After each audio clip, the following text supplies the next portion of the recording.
গল্পের শুরু হয় কোরিয়ার এক বৃষ্টি ভেজা বাস টার্মিনাল দেখিয়ে। এখানে এনহো নামের এই ছেলেটি বাস আসার জন্য অপেক্ষা করছিল। কিছুক্ষণ পর বাস চলে আসলে সে দ্রুত টিকিট কেটে বাসে উঠে পড়ে, কিন্তু ভিতরে গিয়ে দেখতে পায় তার জন্য বরাদ্দ সিটটিতে অলরেডি একটি মেয়ে বসে আছে। এই দেখে সে মেয়েটিকে তার সিটের ব্যাপারে বলে, কিন্তু মেয়েটি ইয়ারফোন পরে থাকায় প্রথমে কিছুই শুনতে পায়নি। এরপর দ্বিতীয়বার এনহো তার সিট নম্বর দেখালে মেয়েটি বুঝতে পারে সে ভুল করে অন্য সিটে বসেছে। তাই সে এনহোকে সরি বলে এবং তার সিটটি ছেড়ে দেওয়ার জন্য উঠে দাঁড়ায়। তবে এনহো বুঝতে পারে মেয়েটির হয়তো জানালার কাছের সিটটি বেশি পছন্দের, তাই সে নিজের সিটে মেয়েটিকে দিয়ে পাশেই অন্য একটা সিটে বসে পড়ে। আসলে এনহো একটু শান্ত ও লাজুক টাইপের মানুষ, তাই সে সবসময় মেয়েদেরকে এড়িয়ে চলার চেষ্টা করে। দেখা যায় একটু পরেই সেই সিটের যাত্রী চলে এসেছে। এখন বাধ্য হয়ে এনহোকে মেয়েটির পাশের সিটেই বসতে হয়, মানে তারা দুজনে দুজনার সিট বদলে নিয়েছে। এর একটু পরেই বাসের কন্ডাক্টর জানায় খুব শীঘ্রই বাসটি স্টেশন লিভ করবে, তাই সবাই যেন নিজের নিজের সেফটি বেল্ট বেঁধে নেয়। এনহো লক্ষ্য করে তার সিটের সেফটি বেল্টটি অকেজো, তাই লজ্জা পেয়ে সে লুকিয়ে বেল্টটি হাত দিয়ে ধরে রাখে যেন মেয়েটি কিছু বুঝতে না পারে। তবে মেয়েটি চুপ থাকলেও সে কিন্তু সবটাই খেয়াল করেছে। এনহোর এমন সহজ সরল কর্মকাণ্ডে মেয়েটি নিজের হাসি আটকে রাখতে পারে না। এরপর বাস চলতে শুরু করলে হাইওয়ে ব্রিজ টানেল পার করে এগিয়ে যেতে থাকে। দেখা যায় দীর্ঘক্ষণ জার্নির পর ক্লান্তির কারণে এনহো অজান্তেই মেয়েটির কাঁধে মাথা রেখে ঘুমিয়ে পড়েছে। মেয়েটি চাইলেই তাকে সরিয়ে দিতে পারত, কিন্তু এনহোর ক্লান্তিভরা চেহারা বলে দেয় সে এটা ইচ্ছা করে করছে না। তাই তাকে এভাবে রেখে মেয়েটি চুপচাপ বসে থাকে। কিন্তু হঠাৎ করেই এক ঝাঁকুনিতে বাস থেমে যায়। এনহোর সিট বেল্ট না থাকায় আর ঘুমের অসাবধানতার কারণে সে সিট থেকে নিচে পড়ে যায়, যেন তার মনে হলো সে কোনো মারাত্মক স্বপ্ন দেখেছে। এই অবস্থায় মেয়েটি তাকে ডেকে জিজ্ঞেস করে সে ঠিক আছে কিনা। এনহো ভীষণ লজ্জা পেয়ে উত্তর দেয় সে ঠিক আছে। তবে এখানে ঘটে যায় আরেক অনাকাঙ্ক্ষিত ঘটনা। মেয়েটি এনহোর হাতের নোটবুকটি দেখে ফেলে, যেখানে মেয়েটির একটি সুন্দর স্কেচ আঁকা আছে। আসলে বাসে ওঠার আগে যখন স্টেশনে মেয়েটি ছাতা হাতে বৃষ্টির মাঝে দাঁড়িয়েছিল, তখন এনহো সেই অসাধারণ দৃশ্যটি লুকিয়ে এঁকে ফেলেছিল। তো মেয়েটি এই বিষয়টা বুঝতে পেরেছে দেখে এনহো তার কাছে সরি বলে। তবে মেয়েটি এই বিষয়ে একদমই রাগ করেনি, বরং এত সুন্দর স্কেচ আঁকার জন্য তাকে ধন্যবাদ জানায়। এর মধ্যেই কন্ডাক্টর এসে বলে সামনে পাহাড় ধসের কারণে রাস্তা বন্ধ হয়ে গিয়েছে, তাই সবাই যেন নিজের নিজের ব্যবস্থা করে নেয়, তা না হলে পৌঁছতে অনেক দেরি হয়ে যাবে। এই শুনে সবাই ফোন করে নিজের স্বজনদের ডাকতে শুরু করে, কিন্তু মেয়েটির ডাকার মতো কোনো আপনজন নেই। তাই সময় পার করতে সে একা দাঁড়িয়ে ছবি তুলছিল। তবে ভুলবশত এনহো বারবার তার ক্যামেরার ফ্রেমে ঢুকে পড়ছে। এই ছোট ছোট মজার মুহূর্তগুলো তাদের জড়তা কাটিয়ে দেয়। এরপর মেয়েটি সাহস করে এনহোর কাছ থেকে তার সেই স্কেচটি চেয়ে নেয়। এমন সময় দেখা যায় এনহোর বাবা গাড়ি নিয়ে তাকে নিতে এসেছে। এদিকে এনহো খুশি হয়ে গাড়িতে উঠতেই যাবে, ঠিক তখনই জানালার গ্লাসে মেয়েটিকে দেখতে পায়, যে কিনা অসহায়ের মতো এখনও সেখানেই দাঁড়িয়ে আছে। এদিকে তার মেয়েটির প্রতি মায়া হয়, তাই দ্বিধা না করে সে মেয়েটিকে বলে তুমি চাইলে আমাদের সাথেই যেতে পারো, বাবা তোমাকে তোমার সঠিক গন্তব্যে পৌঁছে দেবেন। মেয়েটি কেন জানি এনহোর কথায় ভরসা পায়, তাই সে তাদের সাথে যেতে শুরু করে। গাড়িতে বাবার সাথে গল্পের ছলে জানা যায় মেয়েটির নাম হচ্ছে জিয়ং, এবং মজার ব্যাপার হলো এনহো এবং জিয়ং দুজনে একই বিশ্ববিদ্যালয়ের নতুন ছাত্রছাত্রী। এই জানতে পেরে এনহোর বাবা ভীষণ খুশি হয়। কথা বলতে বলতে এনহোর বাবা বুঝতে পারে জিয়ং ভীষণ ক্ষুধার্ত, তাই সে জিয়ংকে তার নিজের রেস্টুরেন্টে নিয়ে আসে এবং এখানে সবথেকে ভালো ভালো খাবারগুলো তাকে খেতে দেয়। একসাথে এত দারুণ দারুণ খাবার আর এমন ভালোবাসা পেয়ে জিয়ং সত্যিই মুগ্ধ। জীবনে এই প্রথম কেউ তাকে ভালোবেসে এভাবে খেতে দিয়েছে। তো লাঞ্চ শেষ করে সে দেয়ালে টাঙানো এনহো আর তার মায়ের আঁকা কিছু অসাধারণ স্কেচ দেখে। এনহো জানায় এগুলোর মধ্যে কিছু তার মায়ের আঁকা এবং কিছু এনহো নিজেই এঁকেছে। এভাবে কিছু সময় কাটানোর পরে এবার এনহোর বাবা এনহোকে বলে মেয়েটিকে তার বাসায় পৌঁছে দিয়ে আসতে। এরপর এনহো তার ছোট স্কুটারে করে জিয়ংকে সাথে নিয়ে রওনা হয়। গন্তব্যে পৌঁছানোর পর সে বুঝতে পারে জিয়ং যেখানে থাকে সেটা আসলে একটা অনাথ আশ্রম, এবং এই পৃথিবীতে জিয়ংয়ের আপন বলতে কেউ নেই। তো জিয়ংকে পৌঁছে দিয়ে এনহো স্কুটার ঘুরিয়ে পুনরায় ফিরে যেতে শুরু করে। এদিকে দেখা যায় জিয়ং এখানে থাকার জন্য আসেনি, আসলে এই সুন্দর বক্সে করে এখানকার অনাথ শিশুদের জন্য চকলেট নিয়ে এসেছে। এই অনাথ আশ্রমেই সে ছোট থেকে বড় হয়েছে, তাই এখানের সবার প্রতি তার এক আলাদা ভালোবাসা কাজ করে। ওদিকে দেখা যায় কিছুদূর আসার পরই এনহো কিছু একটা ভেবে তার স্কুটার ঘুরিয়ে নিয়েছে। এরপর কিছুদূর ফিরে যেতেই দেখতে পায় জিয়ং একা একা রাস্তা দিয়ে হেঁটে যাচ্ছে। তবে জিয়ং এনহোকে ফিরে আসতে দেখে একদমই অবাক হয়নি, যেন সে জানতো এনহো আবার ফিরে আসবে। মেয়েটি অদ্ভুতভাবে সূর্যের দিকে তাকিয়ে বলে সূর্যাস্ত হতে আর বেশি সময় বাকি নেই, তাই হেঁটে গেলে হয়তো সেখানে পৌঁছতে পারবো না, তুমি কি আমার সাথে আজ সূর্যাস্ত দেখতে যাবে? এনহো কিছু না ভেবেই রাজি হয়ে যায়। তবে এবার এনহো নয়, বরং মেয়েটি স্কুটার চালায় এবং তাকে একটি অসাধারণ জায়গায় নিয়ে আসে, জিয়ং এখানে প্রায়শই আসে এবং ছোট ছোট পাথর সাজিয়ে তার সামনে একটা ছোট মোমবাতি রাখে। এরপর ঠিক সূর্যাস্তের সময়ে সৃষ্টিকর্তার কাছে প্রার্থনা করে যেন তার মনের ইচ্ছে পূরণ হয়। জিয়ংয়ের এমন অদ্ভুত কর্মকাণ্ড দেখে এনহো এসবের কারণ জানতে চায়। উত্তরে জিয়ং জানায় সে আসলে একটা বাড়ি বানাতে চায়, একদম নিজের একটা বাড়ি। ছোটবেলায় অনাথ আশ্রমে থাকার সময়ে তার এই শখ তৈরি হয়েছিল, যেটা সে এখনও পূরণ করতে পারেনি। এইসব শুনে এনহো অপলক দৃষ্টিতে জিয়ংয়ের দিকে তাকিয়ে থাকে। তার সহজ সরল কথা বলার ধরন আর চাহনি এনহোকে মুগ্ধ করেছে। মনে মনে সে যেন এমন কাউকেই চাইত, যার কথা বলার ধরন আর সহজ সরল মনোভাব তার সহজ জীবনের মতোই হবে। এরপর সিনচঞ্চলে দেখা যায় এনহো একটা সাইবার ক্যাফেতে গিয়ে জিয়ংয়ের সোশ্যাল মিডিয়া আইডি খুঁজছে। দীর্ঘ প্রচেষ্টার পরে সে তার আইডি খুঁজে পায় এবং জানতে পারে জিয়ং একটি গ্যাস স্টেশনে পার্ট টাইম জব করে। এদিকে সে তো প্রচণ্ড খুশি হয়ে যায় আর তার বন্ধুদের সাথে প্ল্যান করে সেখানে গিয়ে তারা কাকতালীয়ভাবে দেখা করার নাটক করে, মানে গ্যাস নেওয়ার নাম করে এনহো পুনরায় জিয়ংয়ের সাথে দেখা করতে এসেছে। ধীরে ধীরে সে জিয়ংকে এতটাই ভালোবেসে ফেলে যে তার কাছাকাছি থাকার জন্য সেই একই গ্যাস স্টেশনে কাজ নিতেও দ্বিধা করে না। এভাবেই ধীরে ধীরে তাদের দুজনের সম্পর্কটা এগিয়ে যাচ্ছিল। প্রায়শই তারা কাজের শেষে বিভিন্ন জায়গায় ঘুরতে যেত। মনের ভিতরে জমে থাকা কষ্টগুলোকে পাশে রেখে তারা কিছুটা সময় হাসিখুশি থাকার চেষ্টা করে। আসলে জিয়ং সিওলের অনাথ আশ্রমে বড় হলেও এই বড় শহর তাকে আপন করে নেয়নি। বেঁচে থাকার জন্য তাকে প্রতিদিন প্রচণ্ড কষ্ট করতে হয়। সেই খুব সকালে ঘুম থেকে উঠে সে গ্যাস স্টেশনের কাজে বেরিয়ে পড়ে। সেখানের কাজ শেষ করে সে আবার একটা রেস্টুরেন্টে আসে, যেখানে সে ওয়েটারের কাজ করে। এভাবেই কয়েকটা কাজ একসাথে করে সে কোনো মতে নিজের পড়ার খরচ মেটায়। তার জীবনের একটাই বড় স্বপ্ন, নিজের একটা স্থায়ী ঠিকানা, মানে নিজের একটা বাড়ি। অন্যদিকে এনোর স্বপ্ন খুব অদ্ভুত। সে গেম বানিয়ে বিলিয়ন বিলিয়ন ওন আয় করতে চায়। এর জন্য সে প্রতিনিয়ত চেষ্টা চালিয়ে যাচ্ছে। তবে জিয়ংয়ের সাথে পরিচয় হওয়ার পর তার স্বপ্নের তালিকায় নতুন একটা নাম যোগ হয়েছে, আর সেটা হলো জিয়ংকে নিজের করে পাওয়া। তবে গল্পের নতুন মোড় আসে যখন জিয়ংয়ের এক সিনিয়র দইয়ন তাদের সবাইকে ডিনারে ডাকে। ডিনার টেবিলে এনো খুব গর্ব করে তার গেম বানানোর স্বপ্নের কথা বলে, কিন্তু কেউই তাকে পাত্তা দেয় না। উল্টে দইয়ন যখন কথা বলে তখন সবাই তার প্রশংসায় ফেটে পড়ে। দেখা যায় দইয়ন মাতাল অবস্থায় জিয়ংকে নিয়ে বেশ প্রশংসা করছে এবং বলে সে তাকে তার স্বপ্ন পূরণ করতে সাহায্য করতে পারে। এই কথা শুনে এনহো স্পষ্ট বুঝে যায় এই সিনিয়র দইয়নের নজর আসলে জিয়ংয়ের উপর। তো এই সহ্য করতে না পেরে এনহো যখন রেস্টুরেন্টের বাইরে চলে আসে, সে দেখে দইয়ন মাতাল অবস্থায় জিয়ংকে প্রপোজ করছে। মজার ব্যাপার হলো প্রপোজ করার পর দইয়ন এতই মাতাল হয়ে যায় যে সে নিজের পায়ে দাঁড়াতে পারছিল না। জিয়ং নিরুপায় হয়ে এনোকে বলে তাকে পিঠে করে তার বাসায় পৌঁছে দিতে। এনো তো মনে মনে রাগে জ্বলছে, কিন্তু জিয়ংয়ের অনুরোধ ফেলতে পারে না। এরপর দইয়নকে বিছানায় শুইয়ে দিয়ে এনো আর জিয়ং যখন একা হয় তখন এনো জানতে পারে জিয়ং আসলে তার ভবিষ্যৎ নিয়ে খুব হতাশ। সে চায় একজন বড় আর্কিটেক্ট হতে, কিন্তু আর্থিক সংকটের কারণে এই ইচ্ছেটা তার হয়তো স্বপ্নই থেকে যাবে। এই বলতে বলতে জিয়ংয়ের মন খারাপ হয়ে যায়। এই দেখে এনো তাকে হাসানোর জন্য অনেক ফানি জোকস বলতে থাকে যেন তার মনটা একটু হালকা হয়। এরপর দিন সকালে এনো বেশ ফুরফুরে মেজাজে গ্যাস স্টেশনে কাজে আসে, কিন্তু ঠিক তখনই সে দেখে একটি দামি গাড়ি এসে স্টেশনে দাঁড়িয়েছে। যে গাড়িটি ছিল দইয়নের। সে গাড়ি থেকে বের হয়ে জিয়ংকে রেডি হতে বলে। প্রথমে এনো ভেবেছিল জিয়ং হয়তো রাজি হবে না, তবে একটু পরেই দেখতে পায় জিয়ং একটি সুন্দর পোশাক পরে হাজির হয়েছে এবং সে বেশ এক্সাইটেড দইয়নের সাথে যাওয়ার জন্য। এই দেখে এনো তো স্তব্ধ হয়ে দাঁড়িয়ে থাকে। সে বুঝতে পারে জিয়ং দইয়নের প্রস্তাব গ্রহণ করেছে এবং তার সাথেই হয়তো সে নিজের বাকি জীবনটা কাটাবে। এই ভেবে মুহূর্তেই এনোর সেই রঙিন স্বপ্নগুলো ধুলোয় মিশে যায়। এরপর সে যখন মন খারাপ করে বসেছিল তখন তার কিছু বন্ধুরা চলে আসে আর তার গেম বানিয়ে কোটিপতি হওয়ার স্বপ্নটা শুনে তাকে নিয়ে হাসাহাসি শুরু করে এবং তাকে অন্য ভালো কিছু করার জন্য জ্ঞান দিতে থাকে। এই শুনে এনো নিজের প্রতি আস্থা হারিয়ে ফেলে।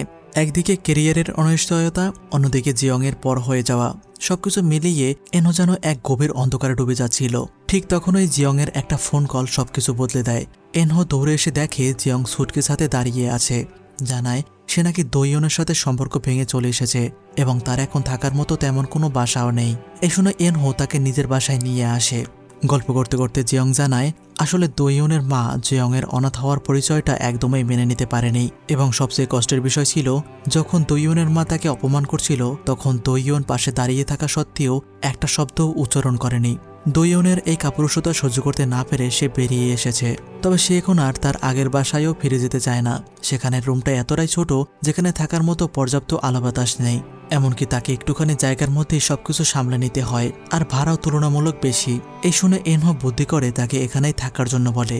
জিয়ং রাজি হয় ঠিকই, তবে জিদ ধরে বলে একটা শর্ত আছে, সেটা হলো বাসা ভাড়ার সাথে সকল বিলের অর্ধেক সে বহন করবে, মানে সকল খরচ দুজন ভাগাভাগি করে নেবে। দেখা যায় তাদের এই কথাবার্তার মাঝেই পাশের বাসার এক সুন্দরী প্রতিবেশী নিয়ে এসে এনোকে ল্যাপটপ ঠিক করে দিতে বলে। জিয়ং এটা মোটেও ভালো চোখে নেয়নি। মেয়েটি চলে যাওয়ার পরে সে এনোকে বলে, তোমার পছন্দ কিন্তু অনেক সুন্দর। এই শুনে এনো জানায় তার প্রতি আমার কোনো ইন্টারেস্ট নেই, সে আমার প্রতিবেশী জাস্ট এতটুকুই। এরপর রাত গভীর হলে এনো নিজের বেড জিয়ংকে ছেড়ে দিয়ে নিজে মেঝেতে শুয়ে পড়ে, কিন্তু কারোর চোখেই ঘুম নেই। এনো তখন তার পোর্টেবল মিউজিক প্লেয়ারটা বের করে এবং একটা ইয়ারফোন জিয়ংয়ের কানে গুঁজে দেয়। গানের হালকা সুর আর অন্ধকারের মধ্যে দুজনের শ্বাস প্রশ্বাসের শব্দ এক অদ্ভুত রোমাঞ্চকর পরিবেশের তৈরি করে, আর এভাবেই ধীরে ধীরে দুজন ঘুমিয়ে পড়ে।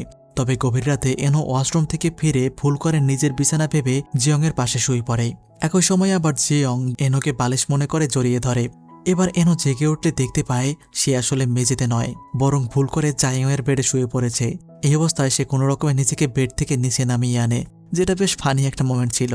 পরের দিন সকালে ঘুম থেকে উঠে দুজনেই ব্রেকফাস্ট সেরে নেয় এবং বাসা ডেকে নিজেদের মতো করে গুছিয়ে নেয়। এরপর একসাথে রান্না করে এবং একই সাথে সেই গ্যাস স্টেশনে কাজে বের হয়। মানে তাদের জীবনটা একটা নতুন ছন্দে এগোতে শুরু করেছে। তবে গল্প আবার নতুন মন নেয় যখন দোয়ন আবার ফিরে আসে এবং জিয়ংকে একটি দামি নেকলেস উপহার দিয়ে তার কাছে ক্ষমা চায়। যদিও জিয়ং তাকে কোনো উত্তর দেয়নি, কিন্তু আবার নেকলেসটিকেও ফেলে আসেনি, বরং বাসায় ফিরে নেকলেসটি গলায় পড়ে আয়নায় দেখছিল এবং এনোর কাছেই জিজ্ঞেস করে তার দোয়নকে ক্ষমা করে দেওয়া উচিত কিনা। এনো সরাসরি জানিয়ে দেয় সে তোমার যোগ্য নয়, তার থেকে দূরে থাকাই ভালো। কিন্তু ঘটনা ঘটে পুরাই উল্টো। পরের দিন এনো দেখতে পায় জিয়ং দোয়নের সাথে দেখা করে সবকিছু ঠিক করে নিয়েছে। এমনকি এখানে দোয়ন সুযোগ বুঝে জায়ংয়ের কপালে একটা কিছু করেছে, যে বিষয়টা দেখে এনো কিছুতেই নিজের রাগকে সামলে রাখতে পারছে না। তবে এই মুহূর্তে তারও কিছু করার নেই। পরের দৃশ্যে দেখা যায় জিয়ং একটা বারে তার বন্ধুদের সাথে ডিনারে এসেছে। সবাই আজ জায়ং এর নতুন লুকের খুব প্রশংসা করে, কিন্তু এনো এসে বলে তাকে এখন মোটেই সুন্দর লাগছে না, কেমন উগলি টাইপের দেখাচ্ছে। এই শুনে জিয়ং এর বান্ধবীরা বলে, তোমার চোখে বোধহয় কোনো সমস্যা হয়েছে, ভালো করে দেখো, তাকে বাস্তবে অনেক সুন্দর লাগছে। এই কথাগুলো জিয়ংকে আরো ইন্সপায়ার করে দোয়নের সাথে সারা জীবন থাকার। যে বিষয়গুলো বুঝতে পেরে এনো নিজের মধ্যে জ্বলে পড়ে যাচ্ছিল। তো এভাবে খুনসুটি করে তারা কিছুটা সময় পার করে। আসলে আজ হলো 31st নাইট, তাই বন্ধুরা মিলে আজকের রাতটা উদযাপন করতে এখানে এসেছে। খাওয়া দাওয়া শেষে সবাই এক এক করে নাচ গানে মেতে ওঠে। বাকি বন্ধুরা হিপ হপ আর রোমান্টিক গান গাইলেও এনোর মনে কষ্ট থাকায় সে একটা স্যাড গান গায়, যেটা শুনে সবার পুরো মুডটাই একদম খারাপ হয়ে যায়। এরপর পার্টি শেষে এনো আর জিয়ং বড় স্কোয়ারে যায় নতুন বছরকে স্বাগত জানাতে। সেখানে বড় স্ক্রিনে ভিড়ের মধ্যে থাকা কাপলদের ছবি দেখানো হচ্ছিল। জিয়ং খুব উৎসাহ নিয়ে স্ক্রিনের দিকে তাকিয়ে থাকে, ভেবেছে তাকেও হয়তো কখনো সেখানে দেখা যাবে। কিন্তু ঘটে যায় এক অনাকাঙ্ক্ষিত ঘটনা। স্ক্রিনে দেখতে পায় দোয়ন অন্য একটি মেয়ের সাথে রোমান্টিক মুডে বসে আছে। এইদিকে জিয়ংয়ের বিশ্বাসটা মুহূর্তেই ধুলোয় মিশে যায়। এরপর নিজের প্রতি কন্ট্রোল হারিয়ে পাগলের মতো গান গাইতে গাইতে এনোর সাথে বাসায় ফেরে এবং পুনরায় ড্রিঙ্কস করে মাতলামো শুরু করে দেয়। এই দেখে এনহো অনেক ভানভঙ্গিমা করে জিয়ংকে হাসানোর চেষ্টা করে, মানে জিয়ংকে খুশি রাখতে সে জোকারের মতো অভিনয় করছে। আর সত্যি সত্যি এটা কাজে দেয়। জিয়ং সবকিছু ভুলে গিয়ে এখন নতুন করে হাসতে শুরু করেছে। এরপর দুজন কাছাকাছি চলে আসলে এনো তাকে সান্ত্বনা দেওয়ার ভাষা হারিয়ে ফেলে। অ্যালকোহলের নেশা আর দীর্ঘদিনের জমে থাকা আবেগ দুজনকে আর দূরে থাকতে দেয় না। জিয়ং স্বীকার করে সেও এনোকে ভালোবাসত, কিন্তু বন্ধুত্ব নষ্ট হয়ে যাওয়ার ভয়ে আর বলা হয়নি। এরপর তারা একে অপরের সাথে সবথেকে রোমান্টিক মোমেন্ট পার করে। কিন্তু পরের দিন সকালে উঠেই এনো এক বিশাল ধাক্কা খায়। জিয়নকে সে কোথাও খুঁজে পাচ্ছে না।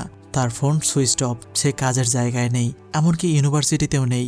এনো পাগলের মতো তাকে খুঁজতে থাকে। যখন শেষ পর্যন্ত ফোনে সংযোগ পাওয়া যায়, জিয়ং এনোকে শুধু একটা প্রশ্ন করে, আমরা কি সারা জীবন শুধু বন্ধু হয়ে থাকতে পারি না? এনো উত্তরে জানায়, আমরা তো চাইলে জীবনসঙ্গী হয়েও থাকতে পারি। এই শুনে জিয়ং ফোন কেটে দিয়ে রওনা দেয় সেই পুরনো অনাথ আশ্রমের উদ্দেশ্যে, যেখানে থেকে সে বড় হয়েছে। আসলে সে হারিয়ে ফেলতে প্রচন্ড ভয় পায়। ছোটবেলায় সে তার মা, বাবা, ভাই সবাইকে হারিয়েছে।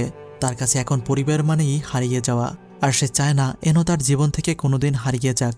তবে দেখা যায় সেই অনাথ আশ্রম বন্ধ করে দেওয়া হয়েছে। এরপর নিরুপায় হয়ে জিয়ং এনোর বাবার রেস্টুরেন্টে চলে আসে। আর একদিন এনহো তাকে খুঁজতে খুঁজতে এখানে আসলে জিয়ংকে তার বাবার রেস্টুরেন্টে খুঁজে পায়। সে সোজাসুজি প্রশ্ন করে কেন সে এভাবে পালিয়ে এলো। জিয়ং কান্নায় ভেঙে পড়ে বলে, যাদের আমি ভালোবাসি তারা সবাই আমাকে ছেড়ে চলে যায়।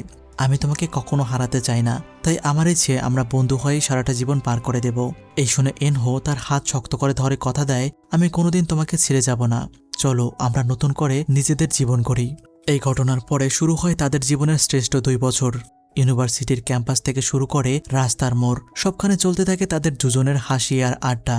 তারা যেন ধীরে ধীরে একে অপরের অবিচ্ছেদ্য অংশ হয়ে উঠেছে এবং ভালোবাসায় দুজন দুজনকে খুব শক্ত করে জড়িয়ে নিয়েছে। একদিন রাস্তার ধারে পড়ে থাকা একটা পুরনো সোফা তারা কুড়িয়ে নিয়ে আসে তাদের ছোট বাসায়। সেই সোফায় বসে তারা ভবিষ্যতের রঙিন স্বপ্ন দেখে। জিয়ং স্বপ্ন দেখে সে বড় আর্কিটেক্ট হবে আর এনো গেম বানিয়ে অনেক টাকা আয় করবে, কিন্তু তারা যেন কিছুতেই তাদের স্বপ্নের দ্বারে পৌঁছতে পারছে না।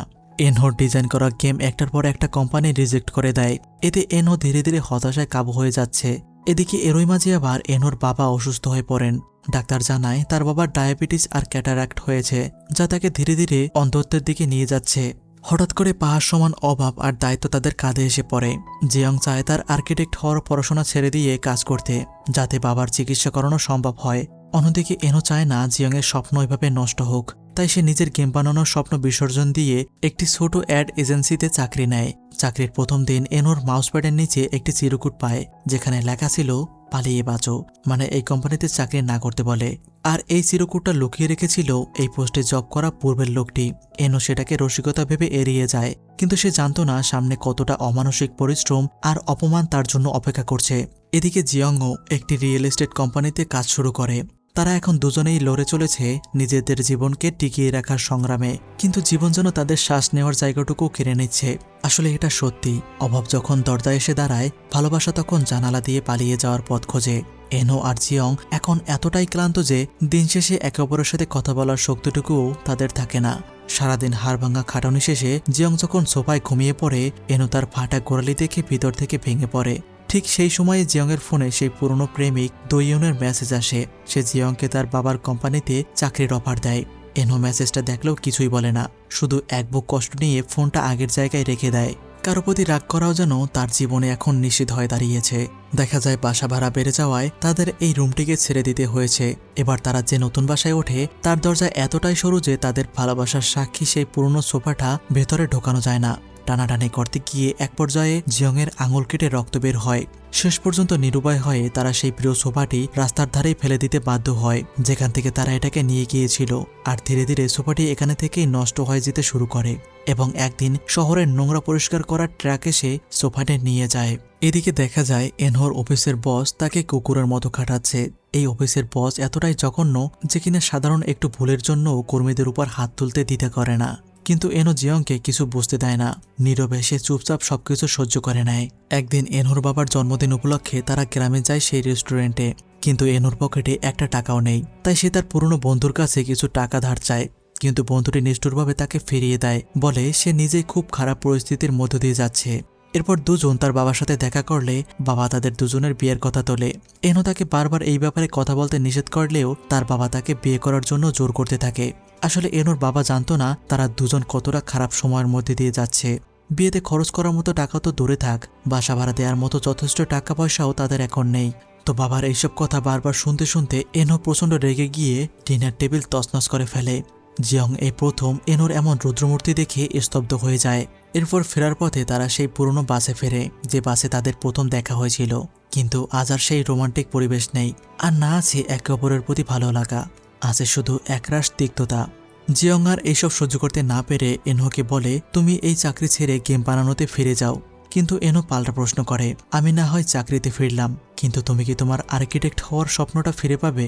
তর্কের এক পর্যায়ে এনো সেই দোইয়নের মেসেজের কথা তুলে বলে, তুমি বরং দোইয়নের কাছে ফিরে যাও, যে তোমার সাথে প্রতিনিয়ত যোগাযোগ করে। এই শুনে জিয়ং প্রচণ্ড কষ্ট পেয়ে বলে, এটা তোমার থেকে আশা করিনি। আমি আমার আর্কিটেক্ট হওয়ার স্বপ্ন ভুলে গিয়ে তোমাকে হেল্প করার জন্য কতটা পরিশ্রমের কাজ করে চলেছি, আর সেই তুমি কিনা আমাকে মিথ্যা অপবাদ দিচ্ছ। আমি কখনোই দোইয়নের অফারের উত্তর দেয়নি, এমনকি তার কোনো মেসেজেরও রিপ্লাই করিনি। কেঁদে কেঁদে এইসব বলতে দেখে এনো বুঝতে পারে সে হয়তো জিয়ংকে ভুল বুঝেছে। তাই সে জিয়ংকে জড়িয়ে ধরে তার কাছে ক্ষমা চায়। জিয়ংও তাকে ক্ষমা করে দেয়, কিন্তু মনের কাজ একবার ভাঙলে যেমন আর জোড়া লাগে না, ঠিক তেমনই এই কথাগুলো তাদের সম্পর্কের ভেতর ছোট ছোট কাটা হয়ে বিঁধতে থাকে। দেখা যায় শেষ পর্যন্ত এনো চাকরি ছেড়ে দিয়েছে এবং একের পর এক গেম কোম্পানিতে সিভি পাঠাতে থাকে। কিন্তু দুঃখের বিষয় হলো কোনো কোম্পানি তাকে অ্যাকসেপ্ট করছে না। একে একে 20টিরও বেশি কোম্পানি তাকে রিজেক্ট করে দিয়েছে। এই কারণে জিয়ংও আগের মতো তাকে আর উৎসাহ দেয় না, সেও যেন ভেতরে ভেতরে হেরে গিয়েছে। একদিন পুরনো বন্ধুদের সাথে এক গেট টুগেদারে গিয়ে এনো দেখে যে বন্ধুটি তাকে টাকা নেই বলে ফিরিয়ে দিয়েছিল, সে আসলে অনেক সচ্ছল জীবনযাপন করছে। এমনকি এখানে তারা এনহোকে জিয়ংয়ের সামনে অপমান করে বলে, গেম বানিয়ে বিলিয়ন বিলিয়ন আর্ন করতে তোমার আর কত সময় লাগবে, দেখে মনে হচ্ছে তুমি বোধহয় এখনো সাকসেস হতে পারোনি। এনহো এই অপমান কিছুতেই মেনে নিতে পারে না। বন্ধুদের এই কথাগুলো এনহোর বুকে নতুন করে কাটা হয়ে বিঁধতে থাকে। এরপরে রাস্তার ধারে বসে ড্রিঙ্কস করার সময় পাশের একজনের সাথে সামান্য ধাক্কা লাগে, আর এতেই এনহো তার সব রাগ আর হতাশা সেই লোকটির উপরে উগড়ে দেয়। সবার সামনে সে পাগলের মতো লোকটিকে মারতে থাকে। জিয়ং তাকিয়ে দেখে এই এনহোকে সে চেনে না। অভাব আর সমাজ তার প্রিয় মানুষটাকে একটা হিংস্র পশুতে পরিণত করেছে। সে রেগে গিয়ে এবার এনহোকে সবার সামনে একটা চর মেরে বসে এবং বলে, মারতে হলে আমাকে মারো, আমিই ভুলছিলাম তোমার সাথে জীবন গড়ার স্বপ্ন দেখে। এরপর বাড়ি ফিরলে জিয়ংয়ের মনে পড়ে যায় সেই পুরনো দিনগুলোর কথা, যখন তাদের মাঝে শুধুই ভালোবাসা আর যত্ন ছিল, না ছিল কোনো রাগ আর না ছিল কোনো অভিমান। কিন্তু এখন তারা একসাথে থাকলেও তেমন একটা কথা হয় না, কেমন যেন একজন আরেকজনের প্রতি কোনো ভালো লাগা অনুভব করতে পারে না। এনহো সারাদিন কম্পিউটারে তার গেম নিয়ে পড়ে থাকে। আসলে অভাব অনটন তাদের মধ্য থেকে পুরোপুরিভাবে ভালোবাসা কেড়ে নিয়েছে। সবকিছু ভুলে গিয়ে এনহো শুধু নিজের গেম বানানোয় ফোকাসড ছিল, যে ব্যাপারটা জিয়ং আর সহ্য করতে পারছিল না। তাই সে নিঃশব্দে এনহোকে চিরদিনের জন্য ছেড়ে বেরিয়ে যায়। পিছনে ফিরে এনহো বুঝতে পারে জিয়ং বাসায় নেই। এবার হয়তো সত্যি সে তাকে ছেড়ে চলে গিয়েছে। এইভাবে এনহো পুরো পাগলের মতো নিজের প্রতি আফসোস করতে থাকে। এই মুহূর্তে সে কিভাবে জিয়ংকে ফিরিয়ে আনবে এবং কোথায় খুঁজবে কিছুই বুঝতে পারছে না। দেখতে পায় বাইরে প্রচণ্ড বৃষ্টি হচ্ছে।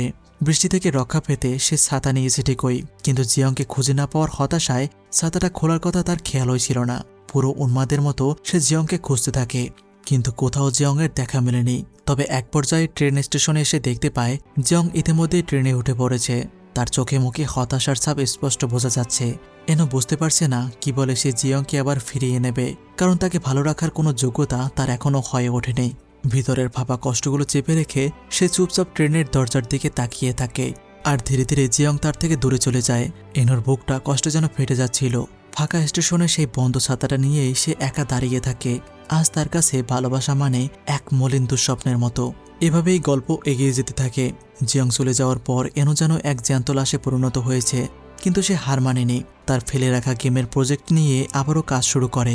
অক্লান্ত পরিশ্রম আর দীর্ঘ প্রচেষ্টার পর তার গেমটি সুপারহিট হয় এবং বড় বড় কোম্পানি তাকে অফার পাঠাতে থাকে। অন্যদিকে জিয়ংও দমে যায়নি। সে কঠোর পরিশ্রম করে, ইংরেজি শেখে এবং তার স্বপ্ন অনুযায়ী আর্কিটেক্ট হওয়ার সার্টিফিকেট অর্জন করে। এমনকি নিজের কাজের প্রতি মনোযোগ বাড়াতে সে এনহোর ফোন নম্বর পর্যন্ত ডিলিট করে দেয়, যেন সে চাইলেও আর তার সাথে যোগাযোগ করতে না পারে। তার একটাই লক্ষ্য, নিজের কেরিয়ার শক্তিশালী করে একজন সফল আর্কিটেক্ট হওয়া। এভাবেই দেখতে দেখতে 5 বছর কেটে যায়। এনহো এখন বড় বড় গেম কোম্পানির একজন সফল ব্যক্তিত্ব। তার বানানো অসাধারণ একটি গেম বিলিয়ন ওন জিতে নিয়েছে। এই জন্য দ্রুত সবার মুখে এনহোর নাম পুরো দেশে ছড়িয়ে পড়ে। একদিন বিমানে বসে থাকার সময় এনহো অনুভব করে কেউ একজন তার দিকে তাকিয়ে আছে। আর এই সন্দেহে পিছনে ফিরে দেখে সত্যি একটি মেয়ে প্রচুর আগ্রহ নিয়ে তাকে দেখছে। তবে সে সাধারণ কেউ ছিল না, সে ছিল তার জীবনের প্রথম ভালোবাসা জিয়ং। সেই একই মায়াবী চোখ, একই সেই চাহনি। এত বছর পরে হঠাৎ এনহোকে এভাবে দেখতে পেয়ে জিয়ং মৃদু হাসে, তবে কেউ কারোর সাথে কথা বলার মতো অবস্থায় ছিল না। এর মধ্যে জানানো হয় হঠাৎ টাইফুনের কারণে এই ফ্লাইটটি বাতিল করা হয়েছে। এই শুনে সব যাত্রীরা একই সাথে পাশের হোটেলে গিয়ে ভিড় করে আজ রাতটা পার করে দেওয়ার জন্য, কিন্তু এতগুলো যাত্রীর জন্য পর্যাপ্ত রুম অবশিষ্ট ছিল না। এরপর ঘটনাক্রমে তাদের দুজনকে হোটেলের শেষ রুমটিতে থাকতে হয়। তারা দুজন একসাথে বেশ কিছুক্ষণ পার করে, কিন্তু এখন পর্যন্ত কেউ কারোর সাথে কথা বলেনি। এনহো নিজের মতো করে সময় পার করতে রুমের টিভি ওপেন করে, যেখানে আজকের টাইফুন সম্পর্কে আপডেট জানানো হচ্ছিল। আর এই বিষয়কে কেন্দ্র করেই তারা একে অপরের সাথে কথা বলতে শুরু করে। ধীরে ধীরে টাইফুনের কথা বাদ দিয়ে তারা নিজেদের সম্পর্কে জানতে চায়। এনহো নিজের সম্পর্কে তেমন কিছু বলে না, শুধু নিজের বিজনেস কার্ডটা জিয়ংকে দেখায়। জিয়ং এনহোর এত আশ্চর্যজনক সাফল্য দেখে ভিতর থেকে আফসোস করতে থাকে। এরপর সে নিজের সম্পর্কেও বলে যে সে নিজের স্বপ্ন পূরণ করতে পেরেছে। সে এখন একজন সফল আর্কিটেক্ট এবং তার এখন একটা নিজের বাড়িও আছে। এরপর কথায় কথায় তারা তাদের প্রথম দিনের দেখা হওয়ার বিষয়টি নিয়ে হাসাহাসি করে। জিয়ং বলে, যদি সেদিন রেস্টুরেন্টে আমাদের দেখা না হতো তবে হয়তো আমরা সারা জীবন ভালো বন্ধু হয়েই থাকতাম। এমন সময় এনহোর ফোন বেজে ওঠে। ভিডিও কলে উপাস থেকে একটি ছোট বাচ্চা এনহোকে বলে, বাবা তুমি কখন কোরিয়ায় ফিরবে, আমি তোমার অপেক্ষায় আছি। এই দেখে জিয়ং বুঝতে পারে এনহো এখন অন্য কারো হাজবেন্ড এবং কারো বাবা। সে চাইলেও আর কখনোই এনহোকে নিজের করে পাবে না। এই দেখে প্রচণ্ড কষ্টে সে নিঃশব্দে রুম থেকে বেরিয়ে সমুদ্রের পাড়ে গিয়ে বসে। এনহো তাকে খুঁজতে খুঁজতে সেখানে পৌঁছায় এবং জিয়ংকে জিজ্ঞাসা করে, যদি সেদিন আমরা সেই ছোট বাসায় না উঠতাম তবে কি আমাদের বিচ্ছেদ হতো না? জিয়ং চোখের জল মুছে উত্তর দেয়, হয়তো বিচ্ছেদটা 1 বছর পরে হতো, কিন্তু হতোই, কারণ অভাব আর বাস্তবতা আমাদের রূপকথাকে বাঁচতে দেয়নি। জিয়ং আর এনো আজ সফল, তাদের টাকা আছে, খ্যাতিও আছে, কিন্তু তাদের সেই একে অপরের প্রতি নিখাত ভালোবাসাটা আর নেই। তারা একে অপরের থেকে অনেক দূরে সরে গিয়েছে, যেখান থেকে আর পুনরায় এক হওয়া সম্ভব নয়। জীবনের এই অঙ্কটা বড়ই অদ্ভুত, তাই না? দেখা যায় এনহো হাল ছাড়েনি, সে তার জীবনের শেষ প্রশ্নটাই করে, যদি সেদিন স্টেশনে তোমার হাতটা ধরতাম তবে কি সব অন্যরকম হতো? এই কথা শুনে জিয়ং কান্নায় ভেঙে পড়ে এবং বলে, হ্যাঁ এনহো, যদি সেদিন তুমি আমার হাতটা ধরতে আর আমাকে ফিরিয়ে নিয়ে যেতে, তবে আমি চিরকাল তোমার পাশেই থাকতাম। এই একটি উত্তর যেন এনহোর বুকের ভেতর 5 বছরের জমানো পাহাড়টাকে ভেঙে দেয়। সে বাচ্চাদের মতো ঠুকরে কেঁদে ওঠে, কিন্তু এখন যে আর কিছুই করার নেই। দেখা যায় সূর্য উঠছে, কিন্তু তাদের জীবনের সেই সোনালী সূর্যটা অনেক আগেই ডুবে গিয়েছে। তারা একই বিমানে কোরিয়ায় ফিরে আসে। এয়ারপোর্টের মোড়ে দাঁড়িয়ে তারা শেষবারের মতো একে অপরকে জড়িয়ে ধরে বিদায় জানায়। একদিন পর জিয়ং একটি পার্সেল পায়, সেখানে এনোর বাবার লেখা একটি পুরনো চিঠি ছিল। এনোর বাবা যখন বেঁচে ছিলেন তিনি জিয়ংয়ের জন্য এই চিঠিটা লিখেছিলেন। সেখানে লেখা ছিল, মানুষ সময়ের সাথে বদলে যায়, পরিস্থিতি মানুষকে পাল্টে দেয়। আমি জানি না তুমি কবে এই চিঠি পড়বে, কিন্তু জেনে রেখো আমি আর এনো সবসময় তোমার পাশে আছি। জিয়ং জানতে পারে চিঠিটা লেখার কিছুদিন পরেই এনোর বাবা মারা গিয়েছে। এই খবরটি জিয়ংকে ভেতর থেকে আরও চুরমার করে দেয়, কারণ সে যদি সেই সময়ে এনোকে ছেড়ে না যেত তাহলে এনোর সাথে সত্যিকারের একজন বাবাও পেত। যাই হোক, এরপর জিয়ং এনোর বানানো সেই গেমটি খেলতে বসে। গেমের একদম শেষ দৃশ্যে দেখা যায় নায়ক আর নায়িকা সব বাধা পেরিয়ে পৃথিবীকে ধূসর থেকে রঙিন করে ফেলেছে। জিয়ংয়ের মনে পড়ে যায় 2008 সালের সেই সমুদ্র সৈকতের কথা, যেখানে তারা সূর্যাস্ত দেখতে যেত এবং প্রার্থনা করত। তবে সে আজ মনে করতে পারে না সেদিন সে কি প্রার্থনা করেছিল, কিন্তু তার শুধু মনে আছে সেদিন এনো তার পাশে ছিল। আর এমন একটা অবস্থায় এই গল্পের সমাপ্তি ঘটে। গাইস, আমি জানি না এই গল্পটি আমি তোমাদের কতটা অনুভব করাতে পেরেছি, তবে সত্যি বলতে এই গল্পটি কোনো না কোনো এক জায়গা থেকে সবার জীবনের সাথেই রিলেটেবল। যদি তুমি কোথাও না কোথাও এই গল্পের মাঝে নিজেকে খুঁজে পাও তাহলে অবশ্যই কমেন্টে নিজের অনুভূতি জানিও। তো বন্ধুরা, আজ এ পর্যন্তই। আবার খুব শীঘ্রই দেখা হচ্ছে কোনো এক অসাধারণ গল্পের যাত্রায়।